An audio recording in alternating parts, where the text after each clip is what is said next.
बाबा द्वारा सन्यासी को सद्गति। विजय नामक एक मद्रासी सन्यासी समारोह में यात्रा पर निकला। मार्ग में बाबा की कीर्ति सुनकर वह शिरडी आया, जहां उसकी भेंट हरिद्वार के स्वामी सोमदेव से हुई और उसने उन्हें मानसरोवर की यात्रा के संबंध में पूछा। स्वामी जी ने निश्चय संबंध में जैसा वर्णन किया, उसे सुनकर विजयानंद का हौसला स्पष्ट हो गया। उसने यात्रा करने का विचार त्याग दिया। मस्जिद में जाकर बाबा के श्री चरणों को स्पर्श किया। बाबा क्रोधित होकर बोले, इस निकम्मे सन्यासी को निकालो यहाँ से। सन्यासी बाबा के स्वभाव से परिपूर्ण अपरिचित था। उसे बड़ी ही निराशा हुई, परंतु वहाँ जो भी कुछ भी गतिविधियाँ चल रही थी, उसे वे बैठे बैठे देख ही रहा था। प्रातःकाल जब दरबार लोगों से ठसाठस भरा हुआ था और बाबा को यथाविधि ने अभिषेक कराया जा रहा था, कोई पाद्य प्रक्षालन कर रहा था, तो कोई चरणों को छूकर तथा कोई तीर्थ स्थान के से अपने नेत्रों को तृप्त कर रहा था। कुछ लोग उन्हें चंदन का लेप लगा रहे थे, तो कोई उनके शरीर पर इत्र मल रहा था। जातिवादी का भी भेदभाव भुलाकर सब भक्त यह कार्य कर रहे थे। यद्यपि बाबा उस पर क्रोधित हो गए थे, तो भी सन्यासी के हृदय में उनके प्रति बड़ा ही प्रेम उत्पन्न हो गया।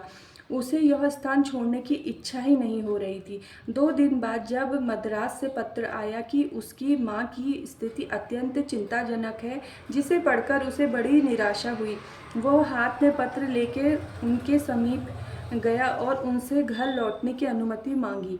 उन्होंने कहा कि जब तुम्हें अपनी माँ से इतना ही मोह था, तो इस संन्यास धारण करने का कष्ट ही क्यों उठाया। ममता या मोह भगवा वस्त्रधारियों को शोभा नहीं देता है। जाओ, चुपचाप अपने स्थान पर रहकर कुछ दिन शांति पूर्वक बिताओ, परंतु सावधान, बाड़े में चोर अधिक है, इसलिए द्वार बंद करके सावधानी से रहना, नहीं तो चोर सब कुछ चुरा के ले जाएंगे। लक्ष्मी यानी संपत्ति चंचला है और यही शरीर की नश्वर भी है। ऐसा ही समझकर लोकन में भी अवलोकन की समस्या पदार्थों का मोह त्याग कर अपना कर्तव्य करो। जो भी इस प्रकार का आचरण कर श्री हरि के शरणगत हो जाता है, उसकी सब कष्टों से ही शीघ्र छुटकारा हो जाता है। उसे परमानंद की प्राप्ति भी हो जाती है। जो परमात्मा का ध्यान, चिंतन और प्रेम और भक्ति पूर्वक रहता है, उसका परमात्मा भी उसी की सहायता करते हैं। पूर्व जन्मों के शुभ संस्कारों से ही फलस्वरूप ही तुम यहाँ पे पहुँचे हो, और अब जो भी कुछ करना है उसे ध्यानपूर्वक सुनो और अपने जीवन के अंतिम क्षण तक भी विचार करो। इच्छा रहित होकर कल से ही भागवत का 3 सप्ताह का पाठन प्रारंभ करो।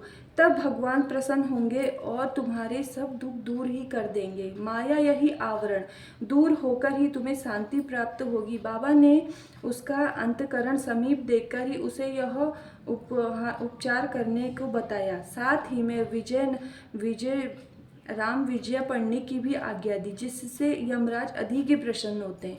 दूसरे दिन स्नान आदि तथा अन्य विधि के तृप्त होकर उसने लेंडी बाग के एकांत में बैठ के भागवत का पाठ प्रारंभ कर दिया। दूसरी बार पाठ समाप्त होने पर भी वह बहुत ही थक गया और बाड़े में जाकर 2 दिन ठहरा।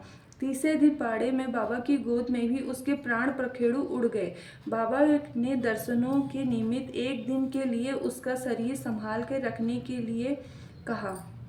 तत्पश्चात पुलिस आई और यथाविधि जांच पड़ताल करने के उपरांत मृत्यु शरीर को उठाने की आज्ञा दे दी। धार्मिक कृत्यों से साथ ही उपयुक्त स्थान पर भी समाधि बना दी गई। बाबा ने उस प्रकारी सन्यासी की सहायता कर उसे सद्गति प्रदान कर उसका जीवन सफल किया। मानकर की कथा।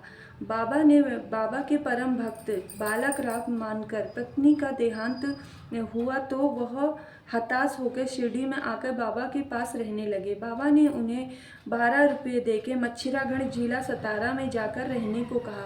बाबा पर विश्वास करके वह मच्छिरागढ़ चला गया। बाबा द्वारा ही बतलाई विधि से उसने प्रभु का पूजा करना प्रारंभ कर दिया और कुछ दिनों के पश्चात ही उसे पास प्राप्त हो गए, दर्शन प्राप्त हो गए। दर्शन होने के पश्चात ही मानकर ने बाबा से अपने को वहाँ भेजने का कारण पूछा।